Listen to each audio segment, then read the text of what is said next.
Hello friends, welcome back to Chitra science hub. आज का हमारा टॉपिक है काइनेटिक्स ऑफ चेन रिएक्शन। पहले हम देख लेते हैं कि चेन रिएक्शंस हमारे होते क्या हैं। इन रिएक्शन को first of all Frank O Rice और कार्ल एफ हर्ट्जफेल्ड ने स्टडी किया था और उन्हीं के नाम पे इन्हें राइस हर्ट्जफेल्ड चेन रिएक्शन कहते हैं। ये केमिकल रिएक्शन जो होते हैं हमारे सीक्वेंस में जो है ये चेन में चलते। चेन कैसे मतलब इनमें जो रिपीटेड सीक्वेंस में हमारे जो है स्टेप्स रिपीट होते रहते हैं। हमारे जो प्राइमरी प्रोसेसेस के जो स्टेप्स हैं वो मतलब बार बार रिपीट होते रहते हैं इन रिएक्शंस में। और इन ये रिएक्शन जो है एक स्पेशल क्लास है रिएक्शंस की, जिनमें हमारे क्या है हाईली रिएक्टिव इंटरमीडिएट्स बनते हैं, जो जिन्हें हम शॉर्ट लिव्ड स्पीशीज़ कहते हैं, वे हमारे बनते हैं और उनसे हमारा रिएक्शन चलता रहता है बहुत लंबे समय तक और बहुत रैपिड रेट से रिएक्शन चलता रहता है। और इस तरह के रिएक्शन जो होते हैं हमारे गैस फेज में होते हैं। गैस फेज पैरालाइसिस होती है, मीन्स क्या है ये इन रिएक्शंस में जो है आपका जो डिकम्पोजिशन होता है वो हाई टेम्परेचर पे होता है। और इसमें जो जिनका डिकम्पोजिशन होता है वो हमारा किस किस का होता है, हमारा हाइड्रोकार्बन्स का, एल्डिहाइड्स का और दूसरे कार्बोनिल कंपाउंड्स का। पोलीमराइजेशन रिएक्शन भी कुछ हमारे इस क्लास में आते हैं। और हाइड्रोजन और हेलोजन के बीच का रिएक्शन और हाइड्रोजन और ऑक्सीजन के बीच का रिएक्शन, ये सब हमारे क्या है चेन रिएक्शन के अंदर ही आते हैं।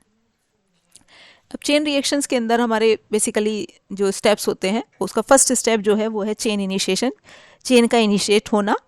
Highly reactive species such as atoms, ions और free radicals are produced in this step through different processes like thermal और फोटोकेमिकल प्रोसेस। थर्मल और फोटोकेमिकल प्रोसेस से हमारे हाईली रिएक्टिव स्पीशीज बनती है। हाईली रिएक्टिव स्पीशीज वो हमारी एटम भी हो सकता है, आयन भी हो सकता है और हमारा फ्री रेडिकल भी हो सकता है। The free radicals generated by initiation are not necessarily the chain carriers. जरूरी नहीं कि जो फ्री रेडिकल्स बने हैं वही हमारे चेन कैरियर्स हों। ये वे जो है अपनी एनर्जी किसी दूसरी स्पीशीज़ को भी आपके ट्रांसफ़र कर सकते हैं और वो हमारे चेन कैरियर की तरह एक्ट करें, ऐसा भी हो सकता है। जैसे कि हमारा Br2 का डिकम्पोजिशन हुआ 2 Br रेडिकल में, तो 2 फ्री Br रेडिकल हमारे बन गए, तो इनसे हमारा क्या है रिएक्शन हमारा इनिशिएट हो जाएगा। अब रिएक्शन हमारा प्रोपागेट कैसे होगा। ये हाईली रिएक्टिव स्पीशीज रिएक्ट करती हैं दूसरे रिएक्टेंट मॉलिक्यूल के साथ और आपका प्रोडक्ट बनाती हैं और दूसरे रिएक्टिव मॉलिक्यूल भी बनाती हैं साथ साथ। और वो मॉलिक्यूल फर्दर दूसरे के साथ हमारे रिएक्ट करके दूसरी रिएक्टिव इंटरमीडिएट्स बना लेते हैं। इस तरह से रिएक्शन प्रोपागेट होता रहता है। जैसे ये फर्स्ट स्टेप में जो हमारा Br फ्री रेडिकल बना, ये H2 के साथ मिलकर HBr बना लेगा, क्योंकि प्रोडक्ट हमारी यही बननी है बेसिकली। इसमें आपका जो है H2 और Br2 मिलकर HBr बनाना है, तो प्रोडक्ट भी बन गई, साथ के साथ दूसरा क्या है, दूसरा रिएक्टिव स्पीशीज़ भी बन गई। ये H फिर Br के साथ मिलके फिर से हमारा जो रिएक्टिव स्पीशीज़ है Br उसे फिर से जनरेट कर देता है। तो इस तरह से रिएक्शन हमारा क्या है प्रोपागेट होता रहता है। अब जो तीसरा स्टेप है वो है रेट चेन इनिबिशन। आपका इनमें जनरली जो हमारे रिएक्शंस होते हैं इनमें 3 ही स्टेप होते हैं, इनिशिएशन, प्रोपगेशन और टर्मिनेशन, लेकिन इसमें एक जो है चेन इनिबिशन भी होता है। चेन इनिबिशन क्या है, step where carriers are removed by process other than termination. ये वो स्टेप है जिसमें जो हम कैरियर्स को रिमूव करते हैं विदाउट टर्मिनेशन, में टर्मिनेशन नहीं होता, बस कैरियर को रिमूव कर लेते हैं आपका, not by having 2 carrier combining and ending the chain. इसमें जैसे हम टर्मिनेशन के स्टेप में क्या है 2 Br फ्री रेडिकल मिलके हमारे Br2 बना लेंगे, तो फ्री रेडिकल खत्म, तो रिएक्शन वहीं रुक जाएगा। तो इसमें जो है रिएक्शन इस तरह से नहीं रुकता। इसमें जो है कैरियर्स को हम रिमूव करते हैं। कैसे करते हैं, possible ways for inhibition include reaction of the chain carrier with the wall of the reaction vessel, कि वो आपके रिएक्शन वेसल के वॉल से आपकी जो हमारे चेन कैरियर हैं वो स्ट्राइक कर जाएं, तो हमारा वो चूँकि उनकी एनर्जी हमारी ख़त्म हो जाती है तो रिएक्शन इस वजह से रुक सकता है। ये आपका this step is to reduce the, ये जो स्टेप जो होता है हमारा ये चेन इनिबिशन का, ये ओवरऑल रेट के रिएक्शन को कम करने के लिए होता है। It may involve the reaction between reactive species with the product to form the reactant and another reactive species. और इसमें हमारा क्या है कि जो रिएक्टिव स्पीशीज बनी है वे प्रोडक्ट के साथ हमारी रिएक्ट कर जाएँ, या मतलब प्रोडक्ट के साथ रिएक्ट करके वापस से रिएक्टेंट बना ले या दूसरे रिएक्टिव इंटरमीडिएट्स बना ले। जैसे ये Br के साथ मिलके RBr बना लिया हमारा। तो इसमें मतलब जो पॉसिबल वेज हैं इनिबिशन के, या तो वो आपके कंटेनर की वॉल के साथ स्ट्राइक कर जाएं तो उसकी एनर्जी चूँकि लॉस हो जाएगी तो रिएक्शन वहीं रुक जाएगा, या आपका वो क्या है आपके जो है वो स्पीशीज़ जो है हमारी प्रोडक्ट के साथ मिलके फिर से रिएक्टेंट बना ले। तो किसी भी तरह से मतलब वो जो, और ये जो स्टेप है हमारे ये ओवरऑल रिएक्शन के रेट को रिड्यूस करने के लिए है। अब जो चेन टर्मिनेशन का स्टेप है, इसमें जो है हमारे जो फ्री रेडिकल्स बने हैं वो आपस में कंबाइन होके फिर से एक स्टेबल प्रोडक्ट बना लेते हैं और रिएक्शन हमारा वहीं टर्मिनेट हो जाता है। अब इसमें एक टर्म आती है काइनेटिक चेन लेंथ। क्या है ये kinetic chain length? Kinetics of chain reaction is discussed in term of chain length and is defined as the number of product molecule produced per chain carrier generated in each initiation step.